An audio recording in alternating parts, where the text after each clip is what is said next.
What if the origins of one of the world's most recognizable religions weren't divine, but deliberately constructed? What if the smiling faces at your door every Saturday morning were following a blueprint laid out by a man whose secrets have been buried, some literally, for over a century? His name? Charles Taze Russell. To some, a visionary. To others, a manipulator in a preacher's coat. He didn't just question mainstream Christianity, he dismantled it. He rewrote timelines, redefined salvation, and claimed that Christ had already returned, invisibly.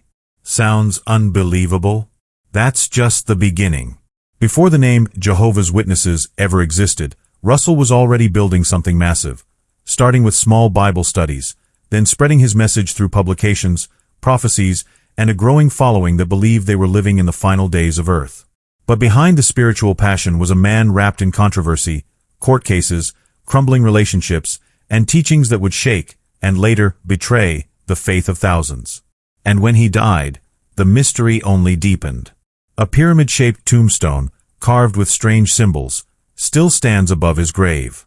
Was it just a quirky tribute? Or a silent confession of something his followers never dared to question? Even now, that question echoes in hushed tones among those who dare to look too closely. This isn't just history, it's a mirror. A warning. A path that many still walk without knowing who first laid the stones. If you're brave enough to keep watching, you're about to enter a story where faith, power, and deception collide. And once you see what's hidden, you can't unsee it. Pittsburgh, Pennsylvania, 1870.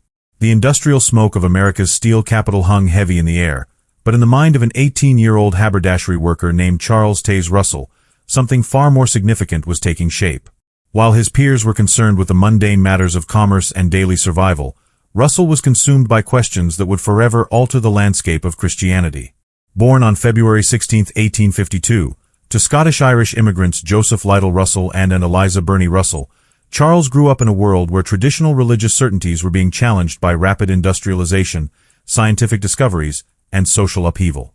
His father, a successful businessman, had instilled in him both entrepreneurial spirit and Presbyterian values, a combination that would prove both blessing and curse in the years to come. But it was in 1870 that the seeds of what would become one of the most controversial religious movements in modern history were planted. Russell, troubled by what he saw as the harsh doctrines of mainstream Christianity, particularly the concept of eternal hellfire, gathered a small group of friends for what seemed like innocent Bible study sessions. Little did these young men know that they were witnessing the birth of an organization that would one day be known as the Watchtower Bible and Tract Society. The influence of heretical voices. Russell's spiritual awakening didn't occur in a vacuum. The mid-19th century was a hotbed of religious experimentation and apocalyptic fervor, particularly in America. The country was still reeling from the great disappointment of 1844, when William Miller's prediction of Christ's return had failed spectacularly, leaving thousands of believers disillusioned and searching for new interpretations of biblical prophecy. It was into this spiritual chaos that Russell encountered the voices that would shape his entire worldview. Jonas Wendell, a former Millwright preacher, became one of Russell's earliest influences. Wendell's rejection of the traditional concept of hell as a place of eternal torment resonated deeply with the young Russell, who had always struggled with the idea of a loving God condemning souls to infinite suffering. But it was George Storrs who truly revolutionized Russell's thinking. Storrs, another former Millwright, had developed a radical interpretation of biblical eschatology that included the denial of the immortality of the soul, the rejection of the Trinity, and most significantly, the belief that Christ would return not in a visible, physical manner, but invisibly, known only to those with spiritual insight. These ideas didn't just influence Russell, they possessed him. Here was a young man who had rejected the cold, calculating religion of his Presbyterian upbringing, searching for a more compassionate understanding of God's nature. In the teachings of Wendell and Storrs, he found not just comfort, but what he believed to be divine revelation. The birth of a movement. By 1876, Russell's small Bible study group had evolved into something much more ambitious. He had begun to see himself not merely as a student of Scripture, but as its interpreter, perhaps even its prophet. The turning point came when he connected with Nelson Barber, an Adventist preacher who had calculated that Christ's invisible return had already occurred in 1874. This wasn't just another failed prediction to Russell. It was a revelation that would define his entire religious philosophy. If Christ had indeed returned invisibly in 1874, then the world was living in the final days of human history. The responsibility to announce this earth-shattering news fell upon those who had received this special knowledge. Russell believed he was among the chosen few. The implications were staggering. Traditional Christianity had been waiting for a visible, spectacular return of Christ that would be obvious to all humanity.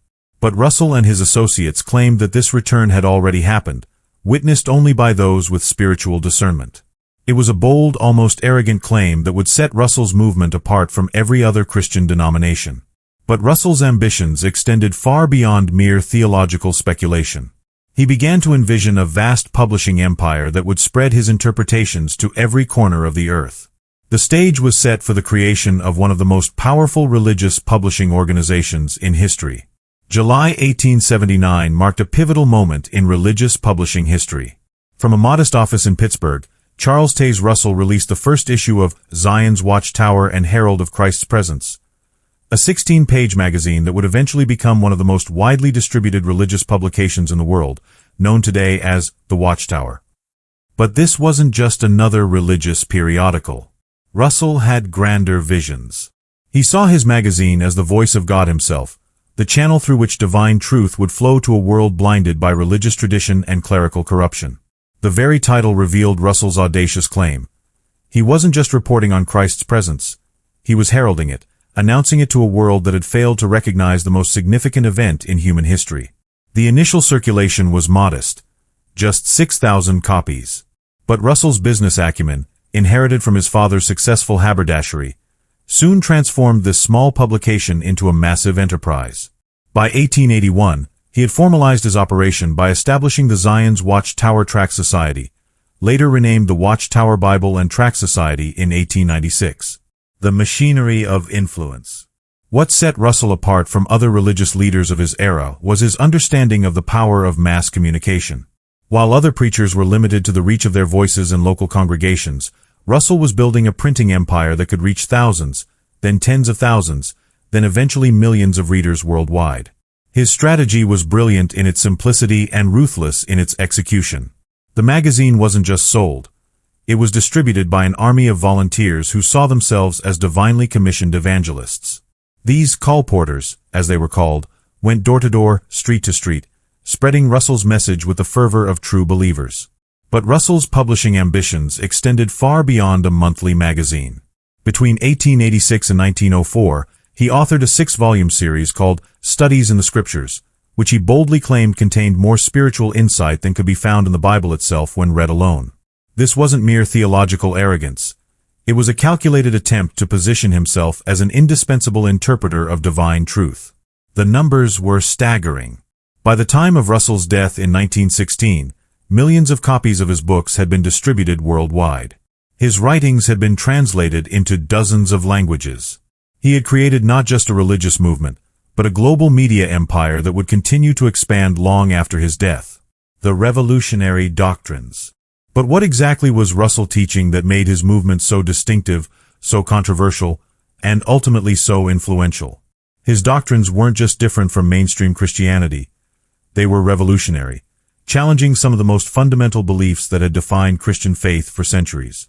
First and foremost was his rejection of the Trinity. Russell taught that Jesus Christ was not God himself, but rather the first and greatest creation of God, essentially a created being rather than an eternal deity. This wasn't a minor theological quibble. It struck at the very heart of Christian orthodoxy, challenging the divinity of Christ that had been affirmed by church councils since the 4th century. Equally radical was his denial of the immortality of the human soul. While mainstream Christianity taught that souls continued to exist consciously after death, either in heaven or hell, Russell proclaimed that death was simply the cessation of existence. There was no conscious afterlife, no immediate judgment, no eternal torment, just the sleep of death until a future resurrection. This led naturally to his most comforting doctrine, the denial of hellfire. Russell taught that hell was not a place of eternal torment, but simply the common grave of mankind. The wicked would not suffer forever. They would simply be annihilated, ceasing to exist entirely. For many people horrified by traditional teachings about hell, this was a message of profound relief. But perhaps most significantly, Russell proclaimed that Christ had already returned, not visibly, but invisibly. In 1874, he taught, Jesus had begun his second presence on earth, invisible to human eyes but detectable through world events and biblical chronology. This invisible return had inaugurated the last days of human history, a period that would culminate in 1914 with the establishment of God's kingdom on earth. The chronological obsession. Russell's teachings weren't based merely on biblical interpretation. They were supported by an elaborate system of prophetic chronology that he claimed revealed God's precise timetable for human history. Using biblical genealogies, prophetic periods, and complex calculations, Russell constructed a timeline that pinpointed exact dates for major prophetic events. According to Russell's chronology, human history was divided into distinct ages or dispensations. The current age, dominated by Satan and human governments, was rapidly approaching its end. The year 1914 was identified as the pivotal date when Christ would establish his kingdom and bring an end to all earthly governments. This wasn't presented as speculation or possibility.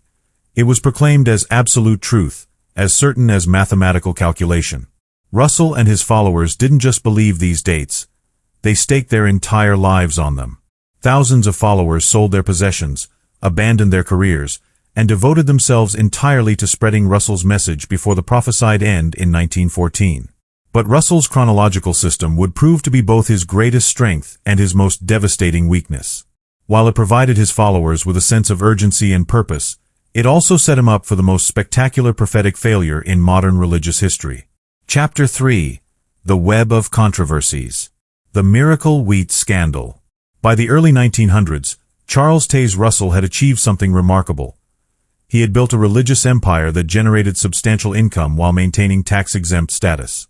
But with success came scrutiny, and with scrutiny came the exposure of practices that would shock even his most devoted followers. The Miracle Wheat Scandal of 1911 revealed a side of Russell that contradicted everything he claimed to represent. Through his Watchtower publications, Russell began promoting a special strain of wheat that he claimed could produce extraordinary yields, up to 5 times more than ordinary wheat. This miracle wheat was sold through the Watchtower organization at $1 per pound, significantly higher than the market price for regular wheat seed. When the Brooklyn Daily Eagle investigated these claims, they discovered that the wheat was nothing more than ordinary seed that had been purchased for standard market prices and then resold at inflated rates to Russell's trusting followers. Independent agricultural testing revealed that the miracle wheat actually produced lower yields than standard varieties. The scandal deepened when it was revealed that Russell personally profited from these sales while maintaining publicly that he had donated his share of the proceeds to the Watchtower organization. The Brooklyn Daily Eagle published a series of exposés that painted Russell as a religious charlatan who was exploiting the faith of his followers for personal gain. Russell's response to these accusations was telling. Rather than addressing the substance of the charges, he sued the Brooklyn Daily Eagle for libel. However, the legal proceedings only served to bring more details of his questionable business practices into public view. The case was eventually settled out of court, but the damage to Russell's reputation was significant. The trail of failed prophecies. But financial scandals were only the beginning of Russell's troubles. Far more damaging to his credibility was his track record of prophetic failures that stretched back to the very beginning of his ministry. Russell's first major prophetic failure occurred in 1874, when he initially predicted that Christ would return visibly and that the faithful would be raptured to heaven. When this failed to materialize, Russell didn't abandon his chronology, he reinterpreted it. He claimed that Christ had indeed returned in 1874, but invisibly, and that the faithful would be raptured in 1878. When 1878 came and went without any rapture, Russell again adjusted his interpretation. The year 1878, he now claimed, marked the beginning of Christ's reign in heaven, while the complete establishment of his kingdom on earth would occur in 1881. Each failure was met not with acknowledgement of error, but with increasingly complex reinterpretations that maintained the appearance of prophetic accuracy while shifting the goalposts of expectation. The pattern continued throughout Russell's career. In 1889, he published The Time Is at Hand, in which he made bold predictions about the year 1914. He claimed that by 1914, all earthly governments would be overthrown, the saints would be raptured to heaven, and God's kingdom would be fully established on earth. These weren't presented as possibilities or probabilities. They were proclaimed as absolute certainties, as sure as the rising of the sun. But Russell's confidence in his prophetic abilities led him to make even more specific predictions. He claimed that the harvest work of gathering the faithful would be completed by 1914, that all true Christians would be glorified and taken to heaven, and that the Great Tribulation would devastate the earth. None of these predictions came to pass. The marriage that destroyed a ministry. While Russell's financial and prophetic scandals damaged his public reputation, it was his turbulent marriage that provided the most devastating insights into his personal character. In 1879, Russell married Maria Frances Ackley, an intelligent and devout woman who had been attracted to his teachings and had contributed significantly to his early publications. Maria was not merely a supportive wife. She was an active collaborator in Russell's ministry. She wrote articles for the Watchtower, participated in the development of his doctrines, and served as an associate editor of his publications. For the first several years of their marriage, they appeared to be equal partners in both ministry and marriage. But by the 1890s, serious problems had emerged in their relationship. Maria began to complain about Russell's increasingly autocratic behavior, both in their marriage and in his management of the Watchtower organization. She accused him of treating her more like a subordinate employee than an equal partner, and of making important decisions without consulting her.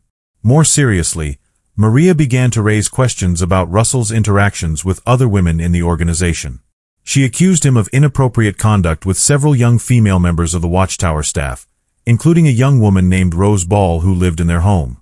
According to Maria's later testimony, Russell's behavior toward these women was inconsistent with his public image as a moral and spiritual leader.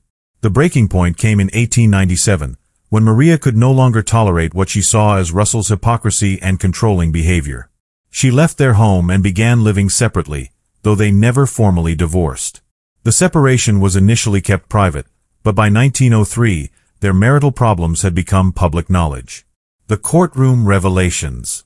In 1906, Maria Russell took the extraordinary step of filing for legal separation, a decision that would expose intimate details of their marriage and Russell's character to public scrutiny. The court proceedings, which were extensively covered in the press, revealed a side of Russell that contrasted sharply with his public persona. Maria's testimony painted a picture of a man who was domineering, manipulative, and possibly unfaithful. She described Russell as someone who demanded absolute obedience from his wife while refusing to be accountable to anyone for his own actions. She testified that he had told her that he was like a jellyfish that couldn't be pinned down, and that he had bragged about his ability to manipulate people. Most damaging were Maria's accusations about Russell's conduct with other women. She testified that she had confronted Russell about his relationship with Rose Ball, and that his response had been evasive and unsatisfactory. She also claimed that Russell had admitted to her that he was attracted to other women and that his marriage to her had been a mistake. Russell's defense was that Maria had become mentally unstable and that her accusations were the product of jealousy and delusion. However, his credibility was undermined when it was revealed that he had attempted to conceal assets from the court and had made false statements under oath about his financial affairs. The court ultimately granted Maria's petition for separation and awarded her alimony, finding that Russell had failed to fulfill his obligations as a husband. More significantly, the proceedings had exposed Russell's character to public examination, revealing a pattern of deception, manipulation, and moral compromise that would haunt him for the rest of his life. The perjury scandal. As if financial scandals, failed prophecies, and marital troubles weren't enough, Russell's credibility suffered another devastating blow in 1912 when he was caught committing perjury during a court case in Canada. The case arose from a libel suit that Russell had filed against the Reverend J.J. Ross, a Baptist minister who had published a pamphlet criticizing Russell's qualifications as a biblical scholar. Ross had challenged Russell's claims to knowledge of biblical languages, particularly Greek and Hebrew, and had questioned his educational credentials. During the trial, Russell was placed under oath and questioned about his linguistic abilities. He claimed to be familiar with Greek and Hebrew and to have used these languages in his biblical studies. However, when he was presented with simple Greek text and asked to translate it, Russell was completely unable to do so. He was forced to admit under oath that he could not read Greek, despite having previously claimed this ability in his publications. This revelation was devastating because Russell had built his entire authority on his supposed expertise in biblical interpretation. His followers had been told that his teachings were based on careful examination of the original biblical languages, and that his insights surpassed those of trained theologians and biblical scholars. The discovery that he could not even read the basic languages of biblical scholarship exposed him as a fraud. The perjury scandal was widely reported in newspapers across North America, further damaging Russell's reputation among both his followers and the general public. It confirmed what many critics had long suspected, that Russell's claims to biblical expertise were largely fabricated, and that his teachings were based more on imagination than on careful scholarship. The year of ultimate vindication. As the year 1914 approached, Charles Taze Russell's confidence in his prophetic abilities reached unprecedented heights. For more than 3 decades, he had been proclaiming that 1914 would mark the end of the times of the Gentiles and the beginning of Christ's visible kingdom on earth. This wasn't just another prediction. It was the culmination of his entire prophetic system, the event that would vindicate all his teachings and silence all his critics. Russell's expectations for 1914 were nothing short of apocalyptic. According to his detailed chronological calculations, the year would witness the complete overthrow of all earthly governments, the rapture of the faithful to heaven, the beginning of the Great Tribulation, and the establishment of God's kingdom on earth. He proclaimed these events with absolute certainty, stating that they were as sure as established mathematical truths. The anticipation among Russell's followers was electric. Thousands had restructured their entire lives around these predictions, selling property, abandoning careers, and dedicating themselves completely to the preaching work. Many had made significant financial sacrifices to support the Watchtower organization, convinced that their earthly investments would soon be irrelevant in God's new world. Russell's own confidence was so complete that he made increasingly bold statements as 1914 approached. In 1913, he declared that the faithful could be as certain of their heavenly reward in 1914 as if they were already there. He proclaimed that the evidence for his chronological calculations was so overwhelming that only willful blindness could prevent someone from accepting them. The outbreak of war. When World War I erupted in August 1914, Russell initially saw it as confirmation of his prophetic accuracy. Here was the global conflict he had predicted, the beginning of the Great Tribulation that would consume the old world and usher in God's kingdom. For a brief moment, it seemed as though his decades of prophetic proclamation might finally be vindicated. Russell quickly published articles proclaiming that the war was the fulfillment of biblical prophecy and that it would lead directly to the establishment of God's kingdom. He urged his followers to watch carefully for the supernatural events that would soon follow: the rapture of the saints, the destruction of organized religion, and the visible manifestation of Christ's reign. But as the months passed, it became increasingly clear that the war, devastating as it was not producing the supernatural events that Russell had predicted. There was no rapture, no destruction of Babylon the Great, no visible establishment of God's kingdom. The war was a human catastrophe, but it was not the divine intervention that Russell had promised. Russell's followers, who had been expecting to be taken to heaven by the end of 1914, found themselves still on earth as 1915 dawned. The disappointment was crushing. Many had given up their jobs, sold their homes, and made other irreversible decisions based on Russell's prophetic certainty. Now they faced the reality that their leader's most important prediction had failed. The art of prophetic revision. Faced with the most spectacular prophetic failure of his career, Russell demonstrated the same adaptability that had characterized his response to previous disappointments. Rather than acknowledging error, he began the process of reinterpretation that would preserve the appearance of prophetic accuracy while shifting the expectations of his followers. Russell's first adjustment was to claim that 1914 had indeed been prophetically significant, but that the complete fulfillment of his predictions would occur by October 1915. The war, he explained, was the beginning of the Great Tribulation, but the full establishment of God's kingdom required more time to complete. When October 1915 passed without the expected supernatural events, Russell made further adjustments. He began to teach that 1914 had marked the beginning of Christ's reign in heaven, but that the complete establishment of his kingdom on earth would be a gradual process rather than an immediate transformation. The faithful would need to wait a little longer for their heavenly reward. This pattern of constant reinterpretation allowed Russell to maintain his prophetic authority while avoiding direct acknowledgement of failure. Each adjustment was presented not as a correction of error, but as a clarification of divine truth. Russell's followers, invested both emotionally and financially in his teachings, were generally willing to accept these explanations rather than face the devastating reality that their leader had been wrong. The psychological impact on followers. The failure of Russell's 1914 predictions had profound psychological effects on his followers that extended far beyond simple disappointment. Many had restructured their entire lives around these prophecies, making sacrifices that couldn't be easily undone. The cognitive dissonance between their expectations and reality created a crisis of faith that some never fully resolved. For those who had sold property or abandoned careers based on Russell's predictions, the failure created immediate practical problems. They found themselves financially devastated, with limited options for rebuilding their lives. Some were forced to seek help from family members who had previously been alienated by their devotion to Russell's teachings.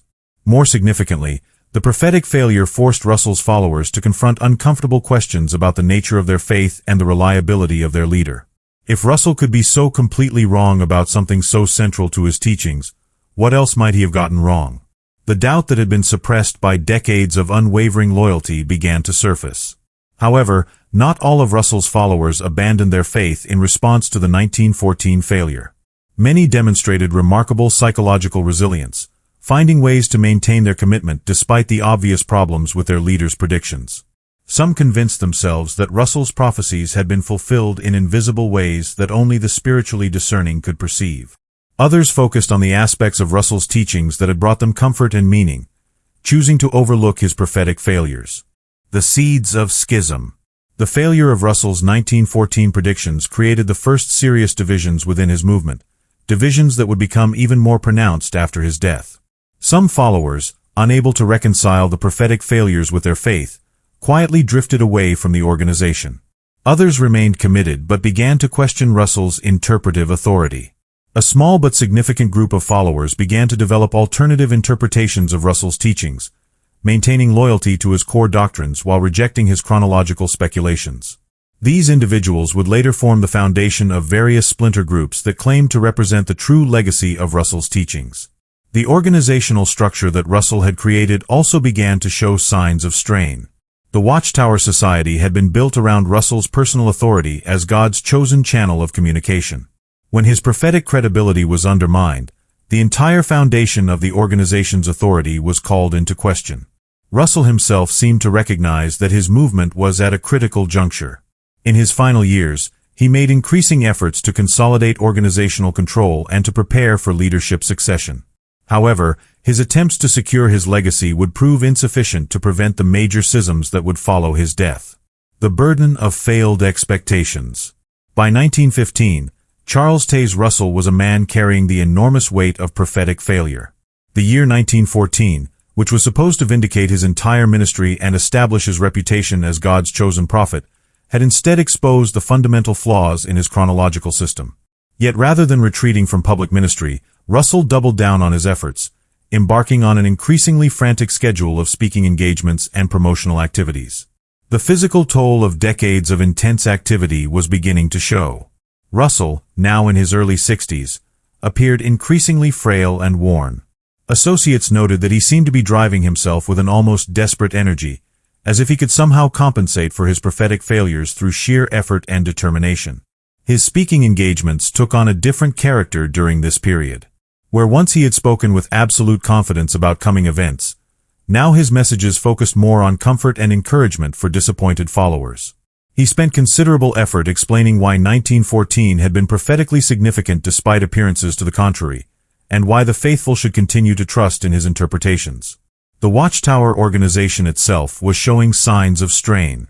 Contributions had declined as disappointed followers reduced their financial support.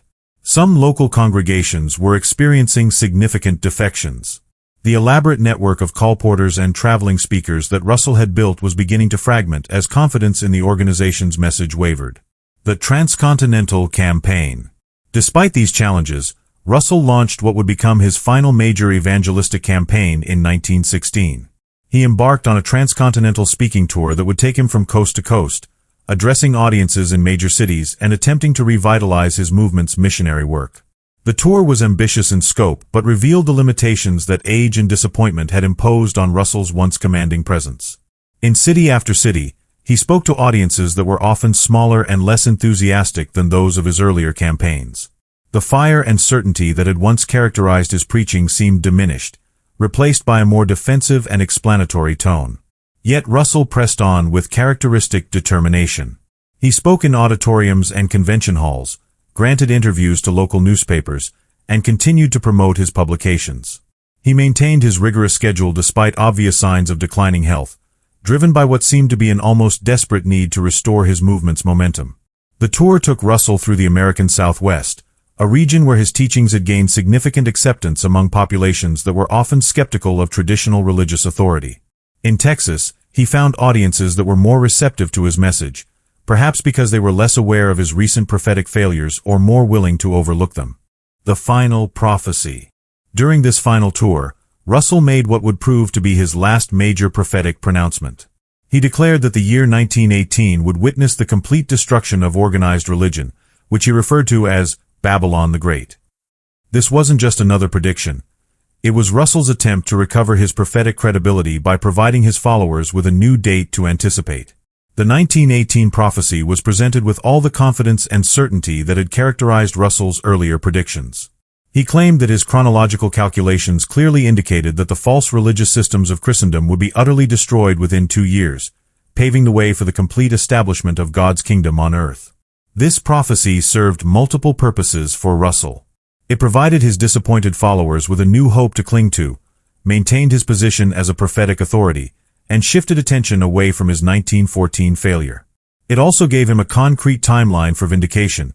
If his 1918 predictions proved accurate, it would restore confidence in his overall prophetic system.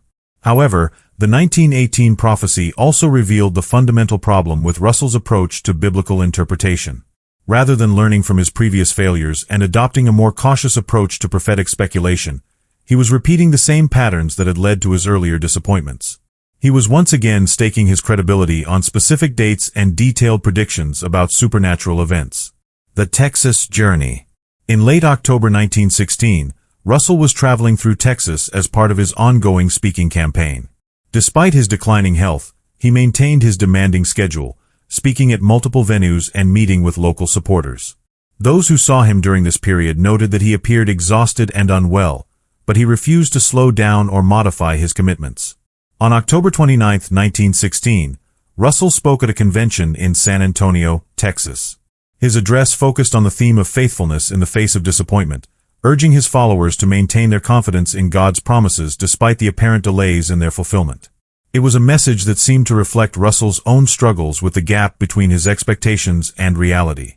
After the San Antonio meeting, Russell boarded a train for the return journey to his headquarters in Brooklyn, New York. The transcontinental railroad journey would take several days, providing him with an opportunity to rest and recover from the exhausting pace of his speaking tour. However, Russell's condition deteriorated rapidly during the train journey. Fellow passengers noted that he appeared increasingly ill and weak. By October 31st, it was clear that his condition was serious. The train was still crossing the vast expanses of Texas when Russell's strength finally failed him. The death of a prophet. Charles Taze Russell died on October 31, 1916, aboard a Santa Fe railroad train in Pampa, Texas. He was 64 years old. The official cause of death was listed as kidney failure, though it's likely that the physical and emotional stress of his final years had contributed to his declining health. The location and circumstances of Russell's death seemed almost symbolic. He died not in the comfort of his home or surrounded by his closest associates, but alone on a train crossing the American frontier. It was a fitting end for a man who had spent his life as a spiritual nomad, constantly traveling, constantly preaching, constantly seeking to expand his influence. News of Russell's death spread quickly through his organization and beyond. For his followers, it was a devastating blow that came at an already difficult time. They had been struggling to maintain their faith in the face of prophetic failures, and now their leader, the man they had trusted as God's chosen channel, was gone. The immediate response among Russell's followers was a mixture of grief and confusion. Some saw his death as further evidence that they were living in the last days, while others questioned whether his passing invalidated his teachings. The organization that he had built around his personal authority faced an immediate crisis of leadership and legitimacy. The mysterious burial. Russell's body was transported back to Pittsburgh, where he was buried in Rosemont Cemetery on November 4, 1916. However, the story of his burial would become one of the most controversial aspects of his legacy, raising questions that persist to this day. The grave marker erected over Russell's burial site was not a traditional Christian monument, but a massive pyramid-shaped structure adorned with symbols that appeared to be Masonic in origin. The pyramid, standing several feet tall, featured a crown and cross symbol along with inscriptions that proclaimed Russell as the Laodicean messenger, a reference to his claimed role as God's final prophet to the church. The choice of a pyramid as Russell's monument was particularly controversial given his known fascination with pyramidology, the belief that the Great Pyramid of Giza contained encoded prophetic information. Russell had written extensively about the pyramid's supposed prophetic significance and had used pyramid measurements to support his chronological calculations. The presence of what appeared to be Masonic symbols on the monument raised even more questions. Russell had never publicly acknowledged membership in any Masonic organization, but the symbolism suggested possible connections to Freemasonry that his followers had never known about. This discovery added another layer of mystery to an already enigmatic figure.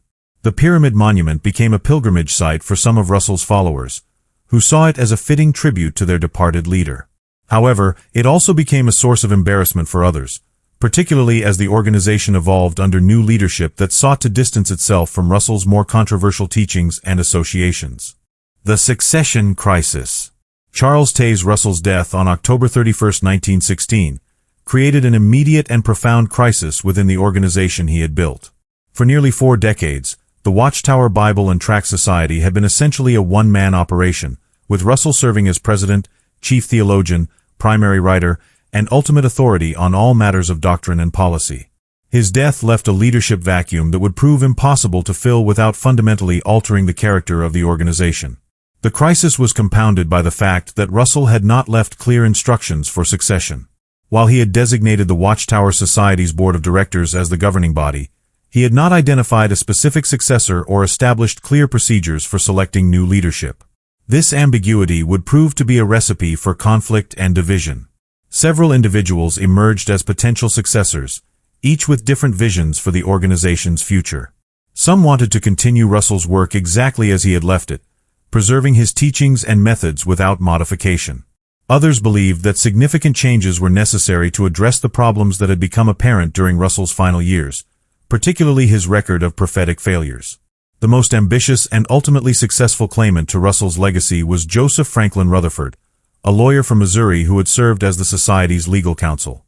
Rutherford was a shrewd and ruthless operator who understood that controlling the organization's legal structure was the key to controlling its future. Within months of Russell's death, he had maneuvered himself into the position of president and begun implementing changes that would transform the movement beyond recognition.